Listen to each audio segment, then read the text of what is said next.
Hi hello friends, ಎಲ್ಲರಿಗೂ ನಮಸ್ಕಾರ. ನಾನು ನಿಮ್ಮ ರೇಖಾ ಅಡುಗೆ ಚಾನಲ್ಗೆ ಎಲ್ಲರಿಗೂ ಸ್ವಾಗತ. ಹೊಸದಾಗಿ ನಮ್ಮ ಚಾನಲ್ನ ನೋಡ್ತಾ ಇದ್ದೀರಂದರೆ ಸಬ್ಸ್ಕ್ರೈಬ್ ಮಾಡ್ಕೊಳ್ಳಿ. ಇವತ್ತು ನನ್ನ ಸ್ಟೈಲಲ್ಲಿ ನಾನು ಯಾವಾಗೂ ಮನೆಯಲ್ಲಿ ಡಿಫ್ರೆಂಟಾಗಿ ಟ್ರೈ ಅದರಲ್ಲಿ ನನಗೆ ಇಷ್ಟವಾದಂಥ ಒಂದು ರೆಸಿಪಿ ಅಂತಲೇ ಹೇಳ್ಬೋದು. ಅದೇನಂತೀರ, ಮೇಕೆ ಕಾಳಿನ ಸೂಪ್ ರೆಸಿಪಿ. ಸೂಪ್ ಅಂತೂ ನಮಗೆ ಆರೋಗ್ಯಕ್ಕೆ ತುಂಬಾ ಒಳ್ಳೆಯದು. ನಾನ್ ವೆಜ್ ಪ್ರಿಯರಿಗೋಸ್ಕರ ಈ ವಿಡಿಯೋ ಮಾಡ್ತಾಯಿದ್ದೀನಿ. ಖಂಡಿತ ಟ್ರೈ ಮಾಡಿ ನೋಡಿ, ಡಿಫ್ರೆಂಟಾಗಿ ಸಖತ್ತಾಗಿರುತ್ತೆ. ಖಂಡಿತ ನಿಮ್ಗೆಲ್ರಿಗೂ ಇಷ್ಟ ಆಗುತ್ತೆ ಈ ಮಾಡೋ ಮೆಥಡು. ಯಾಕಂದರೆ ಮನೇಲಿರುವಂಥ ಬೇಸಿಕ್ ಇಂಗ್ರೀಡಿಯೆಂಟ್ಸ್ ಇಟ್ಕೊಂಡು ಡಿಫ್ರೆಂಟಾಗಿ ಟ್ರೈ ಮಾಡಿದ್ದೀನಿ, ಸಖತ್ತಾಗಿ ಬಂದಿದೆ. ಇಷ್ಟ ಆಯ್ತಂದರೆ ಒಂದು ಲೈಕ್ ಮಾಡಿ, ಶೇರ್ ಮಾಡಿ, ಕಮೆಂಟ್ ಮಾಡಿ. ಇವಾಗ ಯಾವ ರೀತಿ ಮಾಡೋದಂತ ನೋಡೋಣ. ಇಲ್ಲಿ ನಾನು ಒಂದು ಮಿಕ್ಸಿ ಜಾರ್ಗೆ ಒಂದು ಟೊಮೊಟೊ, ಒಂದು ಈರುಳ್ಳಿ, ಒಂದು ಹಸಿರು ಮೆಣಸಿನ್ಕಾಯಿ, ಹಾಗೆ ಇಲ್ಲಿ ಪುದೀನ 1 ಟೇಬಲ್ ಸ್ಪೂನ್, ಕೊತ್ತಂಬರಿ 1 ಟೇಬಲ್ ಸ್ಪೂನ್, ಕೈಯಲ್ಲಿ ನಾನು ತೋರಿಸ್ತಾ ಇದ್ದೀನಲ್ಲ ಅಷ್ಟಷ್ಟು ಹಾಕ್ಕೊಂಡು ಸ್ವಲ್ಪ ನೀರು ಹಾಕ್ಕೊಂಡು ಇದನ್ನು ತರಿಯಾಗಿ ರುಬ್ಕೊಳ್ಳಿ. ನುಣ್ಣಗೆ ರುಬ್ಬಕ್ಕೆ ಹೋಗಬೇಡಿ, ತರಿಯಾಗಿ ರುಬ್ಕೊಳ್ಳಿ. ಇವಾಗ ಸ್ಟವ್ ಮೇಲೆ ಒಂದು ಕುಕ್ಕರ್ ಇಟ್ಕೊಂಡು ನಾನು 2 ಮೇಕೆ ಕಾಳನ್ನ ಈ ಥರ ಚೆನ್ನಾಗಿ ಬರ್ನ್ ಮಾಡಿಸಿ ಕ್ಲೀನ್ ಮಾಡಿಕೊಂಡು ಈ ಥರ ಕಟ್ ಮಾಡಿಸಿ ಇಟ್ಕೊಂಡಿದ್ದೀನಿ. ನೀವು ಜಾಸ್ತಿ ಕ್ವಾಂಟಿಟಿಯಲ್ಲಿ ಮಾಡ್ತೀರಂದರೆ ಸೇಮ್ ಮಸಾಲೆನೇ ಹಾಕ್ಕೊಳ್ಳಿ. ಸೊ ನಾನಿಲ್ಲಿ 2 ಮೇಕೆ ಕಾಳನ್ನ ಈ ಥರ ಚಿಕ್ಕದಾಗಿ ಕಟ್ ಮಾಡಿಸಿ ಇಟ್ಕೊಂಡಿದ್ದೀನಿ.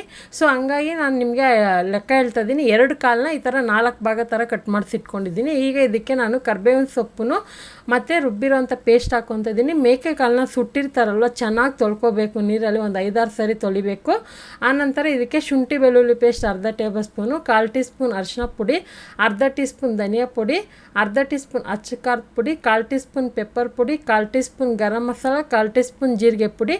ನಾರ್ಮಲ್ ಮನೇಲಿರುವಂಥ ಮಸಾಲೆನೇ. ಇನ್ನೂ ಎಕ್ಸ್ಟ್ರಾ ಡಿಫ್ರೆಂಟಾಗಿ ನಿಮಗೆ ಬೇಕು ಅಂದರೆ ಸೊ ಇದು ಬರುತ್ತಲ್ಲ ಮಟನ್ ಮಸಾಲ ಪೌಡರ್, ಅದು ಕೂಡ ಯೂಸ್ ಮಾಡ್ಕೋಬೋದು. ನಾನು ತೋರಿಸೋಂಥ ಲೋಟದಲ್ಲಿ 3 ಲೋಟ ಆಗೋಷ್ಟು ನೀರು ಹಾಕ್ಕೊತಾ ಇದ್ದೀನಿ.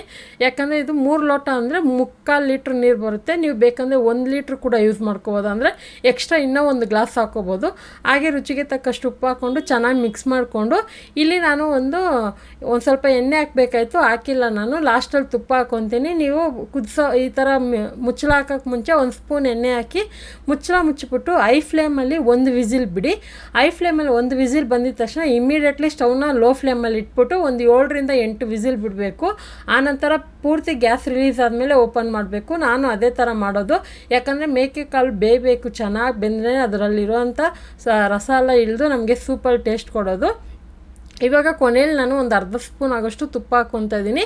ತುಂಬಾ ಚೆನ್ನಾಗಿರುತ್ತೆ. ಉಪ್ಪು ಖಾರ ಚೆಕ್ ಮಾಡ್ಕೊಳ್ಳಿ. ಬೈ ಚಾನ್ಸ್ ಉಪ್ಪು ಕಡಿಮೆ ಆಯ್ತು ಅಂದರೆ ಒಂಚೂರು ಎಕ್ಸ್ಟ್ರಾ ಹಾಕ್ಕೊಳ್ಳಿ. ಫಸ್ಟೇ ಜಾಸ್ತಿ ಉಪ್ಪು ಹಾಕೋಕ್ಕೆ ಹೋಗಬೇಡಿ. ಸೊ ನಮ್ಗೆ ಬೇಕಾಗಿರೋಂಥ ತಿಕ್ನೆಸ್ಗೆ ಸೂಪ್ ರೆಡಿಯಾಗಿದೆ. ಈ ಸೂಪ್ ಅನ್ನೋದು ನಾವು ಬೇರೆ ಮಳೆ ಸೀಸನ್, ಚಳಿ ಸೀಸನ್ ಅಂತಲ್ಲ, ತಿಂಗಳಿಗೆ 2 ಸರಿ ಆದರೂ ಮೇಕೆ ಕಾಳು ಸೂಪ್ ತಿನ್ನಬೇಕು. ಯಾಕಂದರೆ ಬೋನ್ಗೆ ಎಲ್ಲದಕ್ಕೂ ಹೆಲ್ತಿಗೆ ಒಳ್ಳೆಯದು. ತುಂಬ ಜನಕ್ಕೆ ನಾನ್ ವೆಜ್ ಇಷ್ಟಪಡೋರು ಗೊತ್ತಿರುತ್ತೆ ಮೇಕೆ ಕಾಳು ಏನಕ್ಕೆ ಸೂಪ್ ಮಾಡಿ ಕುಡಿತಾರಂತ. ಖಂಡಿತ ನಿಮಗೆಲ್ಲ ಇಷ್ಟ ಆಗಿರುತ್ತೆ. ಆಲ್ರೆಡಿ ಇದೇ ಥರ ಡಿಫ್ರೆಂಟ್ ರೆಸಿಪಿ ಅಪ್ಲೋಡ್ ಮಾಡಿದ್ದೀನಿ. ನೀವು ನೋಡಿಲ್ಲ ಅಂದರೆ ಒಂದು ಸರಿ ಚೆಕ್ ಮಾಡಿ. ಮತ್ತು ಇದು ನನ್ನ ಸ್ಟೈಲಲ್ಲಿ ಆಗಿರೋದ್ರಿಂದ ನೀವು ಟ್ರೈ ಮಾಡಿ, ನಿಮಗೂ ಸಹ ಇಷ್ಟ ಆಗುತ್ತೆ. ನೀವು ಮಾಡಿದಾಗ ಯಾವ ಥರ ಬಂತು ಅನ್ನೋದನ್ನ ಕಮೆಂಟ್ ಮೂಲಕ ತಿಳಿಸಿ.